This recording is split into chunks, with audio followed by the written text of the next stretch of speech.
അസ്സലാമു അലൈക്കും വറഹ്മത്തുള്ളാഹി തആല വബറകാതുഹു. പുതിയൊരു വീഡിയോയിലേക്ക് എൻ്റെ എല്ലാ കൂട്ടുകാർക്കും സ്വാഗതം. അപ്പോൾ ഇൻഷാ അല്ലാഹ് ഇന്ന് നമ്മൾ വന്നിട്ടുള്ളത് ഉദ്ദേശങ്ങളൊക്കെ നിറവേറാൻ വേണ്ടിയിട്ട്, നമ്മുടെ ആഗ്രഹങ്ങളും ലക്ഷ്യങ്ങളൊക്കെ സഫലമാകാൻ വേണ്ടിയിട്ട് ചൊല്ലാൻ പറ്റുന്ന അസ്മാഉൽ ഹുസ്നയിൽപ്പെട്ട ഒരു പുണ്യനാമത്തെക്കുറിച്ച് പറഞ്ഞു തരാൻ വേണ്ടിയിട്ടാണ് കേട്ടോ. അത് നമുക്ക് ഒരുപാട് ആഗ്രഹങ്ങളും ഉദ്ദേശങ്ങളൊക്കെ ഉണ്ടാവില്ലേ. അപ്പോൾ നമ്മുടെ ആഗ്രഹങ്ങളും ലക്ഷ്യങ്ങളൊക്കെ സാക്ഷാത്കരിക്കാൻ വേണ്ടിയിട്ട്, അതായത് നിറവേറാൻ വേണ്ടിയിട്ട് നമുക്ക് നല്ല ആഗ്രഹം ഉണ്ടാകും. നമ്മളതിന് ഒരുപാട് കാര്യങ്ങൾ ചെയ്യുന്നുണ്ടാകും. അതിൻ്റെ കൂട്ടത്തിൽ ചെയ്യാൻ പറ്റുന്ന നല്ലൊരു കാര്യമാണ്, നല്ലൊരു അമലാണ്.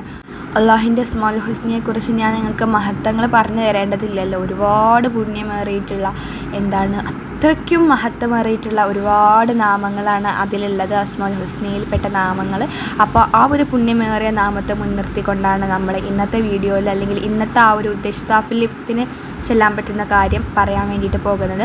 അപ്പോൾ ഉദ്ദേശ സാഫല്യത്തിന് നമ്മൾ വെള്ളിയാഴ്ച ജുമാ നിസ്കാരത്തിന് മുമ്പ് വുളുവോടെ, അതായത് നമ്മൾ വെള്ളിയാഴ്ച ജുമാ നിസ്കാരത്തിന് ആ ഒരു, ഇപ്പോൾ സ്ത്രീകളാണെങ്കിലും പുരുഷന്മാരാണെങ്കിലും ആ ഒരു സമയത്തിന് മുമ്പ് വുളു ചെയ്തിട്ട് പതുക്കെ, അതായത് പ്രത്യേകം ശ്രദ്ധിക്കേണ്ടതാണ്, നമ്മൾ പതുക്കെയാണ് ചെല്ലേണ്ടത് കേട്ടോ. പതുക്കെ 200 തവണ അല്ലാഹു എന്ന് ചൊല്ലണം. അല്ലാഹു എന്ന് ചൊല്ലണം. 200 തവണ അള്ളാഹു എന്ന് ചൊല്ലിക്കഴിഞ്ഞാൽ, ഈ ചെല്ലുന്ന സമയത്ത് നമ്മൾ നല്ല ആത്മാർത്ഥതയോടു കൂടി ആയിരിക്കണം. പിന്നെ അതുപോലെ തന്നെ ചെല്ലുന്നതിൻ്റെ ഇടയിൽ അങ്ങോട്ടും ഇങ്ങോട്ടും സംസാരിക്കാനോ അല്ലെങ്കിൽ മറ്റെന്തെങ്കിലും പ്രവർത്തനങ്ങളിൽ ഏർപ്പെടാനോ ഒന്നും പാടില്ല. ഏകാന്ത മനസ്സോടെ വിശ്വാസത്തോടെ ഇത് എന്തായാലും അള്ളാഹു തആല എൻ്റെ ഈ ഒരു ഉദ്ദേശം നടത്തി തരും, എൻ്റെ ആഗ്രഹം സഫലീകരിച്ച് തരുമെന്ന് പറയുന്ന ഒരു ദൃഢവിശ്വാസത്തോട് കൂടിയിട്ട് വേണം നമ്മളിത് ചൊല്ലാൻ.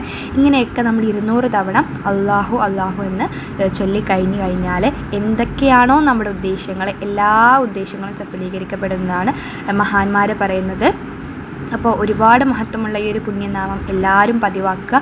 അപ്പോൾ ഈ ഒരു വെള്ളിയാഴ്ച ജുമാ നിസ്കാരത്തിന് മുമ്പ് ഈ ഒരു ദിക്ർ അല്ലെങ്കിൽ ഈ ഒരു ഇസ്മ എന്ത് ചെയ്യുക, ചൊല്ലിക്കൊണ്ട് നമ്മുടെ ഉദ്ദേശങ്ങളൊക്കെ സഫലീകരിക്കുക ഇൻഷാ അല്ലാഹ്. അപ്പോൾ ഇത്രയേ ഉള്ളൂ ഇന്നത്തെ വീഡിയോ. നല്ലൊരു വീഡിയോ ആയിട്ട് അടുത്ത ദിവസം കാണാം.